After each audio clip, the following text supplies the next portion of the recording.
menemui ya ketua pengadilan, dan seperti biasa tentu. Nah, itu adalah statement dari teman-teman rekan Pak Egy Sujana ya. Mereka sedang datang ke pengadilan untuk menemui ketua pengadilan, namun tidak ditemui ya kan. Nah, teman-teman, sebelumnya saya sudah pernah membahas ya di video sebelumnya, di mana case ini sudah close di pengadilan. Kenapa? Karena dari pihak Egy Sujana tidak bisa menunjukkan bahwa apakah benar atau enggaknya itu ijazahnya palsu. Artinya apa? Sebelumnya Pak Otto sudah berkata bahwa kalau mereka berkata bahwa itu adalah ijazahnya palsu, nah silakan tunjukkan ijazahnya yang asli. Tetapi mereka malah menuntut Pak Jokowi menunjukkan ijazahnya palsu, ijazahnya yang asli. Kan itu lucu, mereka yang menuntut tetapi mereka pingin tunjukkan dong kalau itu ijazahnya asli, tapi mereka tidak bisa menunjukkan juga ke pengadilan bahwa yang mereka tuntut itu adalah benar gitu loh. Nah, dalam hal ini saya mau teman-teman silakan berkomentar secara positif, dan ini adalah statement daripada rekan-rekan daripada Egy Sujana Partners. Silakan disimak. Bismillahirrahmanirrahim. Saya langsung saja ya. Kami berusaha menemui ya ketua pengadilan, dan seperti biasa tentu jawabannya normatif, sedang rapat lah atau sedang apa ya, terserah saja. Jadi nggak ditemui ya? Tidak ditemui, tidak bisa ditemui. Kitanya sudah nunggu lama nih. Kemudian mau bertemu juga dengan PP-nya, wakil juga tidak bisa. PP-nya juga alasannya kita sudah menyetujui ini adalah merupakan persidangan ikut atau elektronik ya. Padahal saya mengatakan kami tidak pernah menyetujui. Kita nggak pernah tanda tangan kita. Ya, jadi kasihan satpamnya nanti. Ini lebih baik kita ini aja. Kami langsung tadi menuju ke kemana tadi Bang Peggy? PTSP ya. Tapi karena kelamaan kami cari sendiri. Ini sudah terbaca informasi putusan nomor 610-PDT-G/2023/PN-JKT-PST. Tanggal putusan Kamis 25 April 2024 ya. Bunyi keputusannya adalah amar putusan, salinannya belum kita dapatkan, mengadili 1. Mengabulkan eksepsi kompetensi absolut tergugat 1, tergugat 2, tergugat 3, tergugat 4, tergugat 5, tergugat 6, tergugat 7, dan turut tergugat 1 tersebut. 2. Menyatakan, nih penting nih, menyatakan pengadilan negeri tidak berwenang mengadili perkara ini. Ya, tidak berwenang dia ya. 3. Menghukum para penggugat untuk membayar biaya perkara sebesar Rp1.626.000. Jadi sudah tidak dikabulkan, rakyat dihukum untuk membayar biaya perkara ya. Itulah 3 amar keputusan nomor 610 ya /PDT-G/2023/PN-JKT-PST. Boleh lanjut?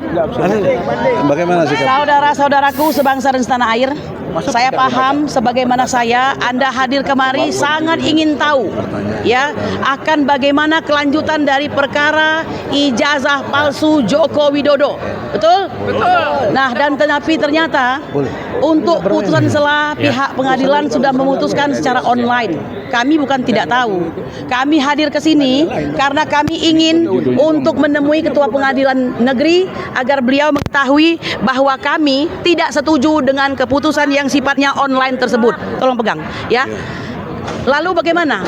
Kami ingin sebenarnya kembali menyatakan pendapat kami agar mereka mereschedule untuk bisa dilakukan sidang offline.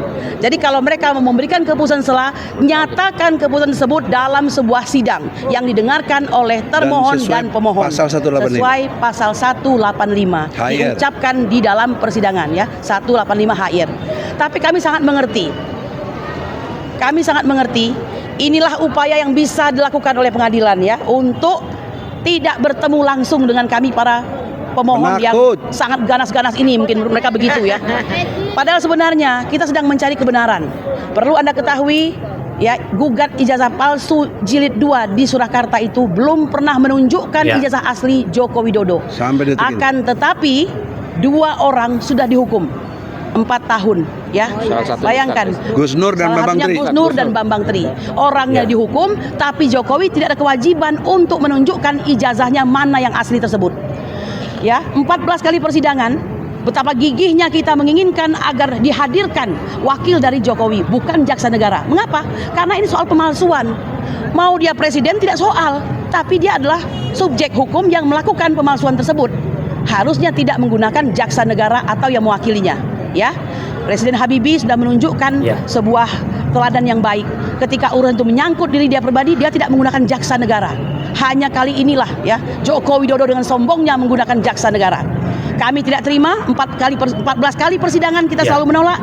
Akhirnya hari itu tiba di mana ya Otto Hasibuan datang dengan pasukannya tentu saja ya untuk hadir di persidangan, dan cukup sekali saja Anda bisa melihat bagaimana riak wajah hakim pada saat itu sangat berbahagia, dan semua keinginan Otto Hasibuan diikuti, termasuk sidang-sidang yang akan datang berlanjut dengan online. Padahal kami tidak setuju.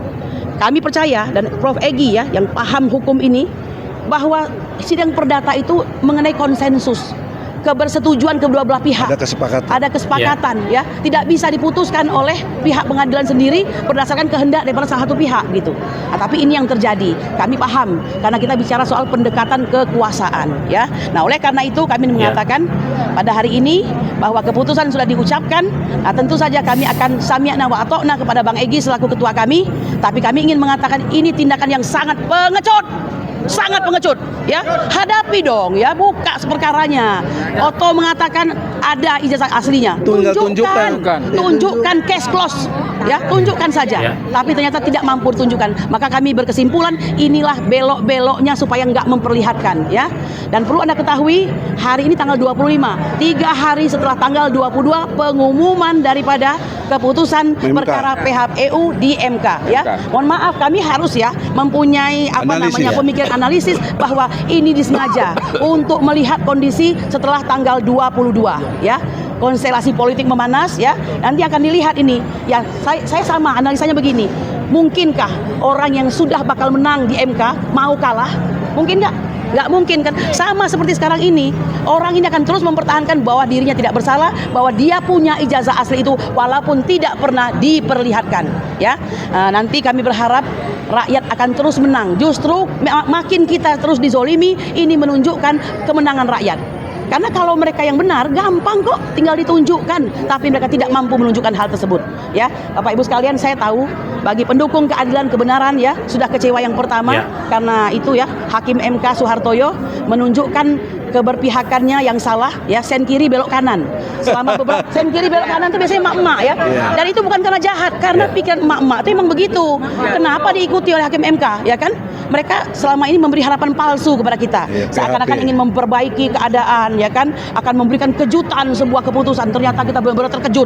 Terkejutnya kenapa? Dia mengatakan akan memberikan sebuah kesenangan lah kepada bangsa Indonesia, keputusan yang akan berbeda, sebuah keadilan. Nggak tahunya justru dialah faktor yang menyebabkan kekalahan kita. Betul? Nah, oleh karena itu saya sudah bilang, jangan pernah berharap kepada manusia, pasti akan kecewa. Even dia adalah seorang hakim ya. Nah, oleh karena itu kecuali tentu saja kodi atau hakim-hakim yang amanah, yang beriman. Nah, hari ini kita sudah melihat bahwa benar yang dikatakan oleh salah satu hakim MK juga, yaitu Harif Hidayat, semua sudah terkooptasi. Ya, eksekutif, yudikatif, legislatif, ditambah lagi partai politik, dan satu lagi pers, kecuali kalian yang tidak ya. Saya kira itu yang bisa saya sampaikan. Termasuk si Harif Hidayat terkooptasi. Ya. Ya begitulah ya. Nah, semoga kita berharap satu lagi ini, walaupun agak kemana-mana nih saya ngomong, semoga orang yang kita dukung akan istiqomah, tidak akan masuk kemana-mana, tetap jadi oposisi, agar bangsa ini segera bisa diperbaiki pada kondisi berikutnya atau waktu yang tidak lama lagi. Betul? Silakan Bang Egy, bagaimana kita ini? Nah, itu dia teman-teman statement dari rekan-rekannya Pak Egy Sujana teman-teman. Dan menurut teman-teman bagaimana? Ya kan? Yuk teman-teman silakan komen di kolom komentar teman-teman, dan silakan kita berdiskusi tentunya dengan positif ya teman-temannya. Dan teman-teman mohon bantuannya untuk support juga channel ini teman-teman. Jangan lupa untuk subscribe dan like ya teman-temannya, dan boleh juga di-share kalau ini berkenan di hati teman-teman ya. Itu aja yang bisa saya sampaikan teman-teman. Semoga informasi ini bisa bermanfaat buat kita semua dan buat teman-teman, dan selamat beraktivitas.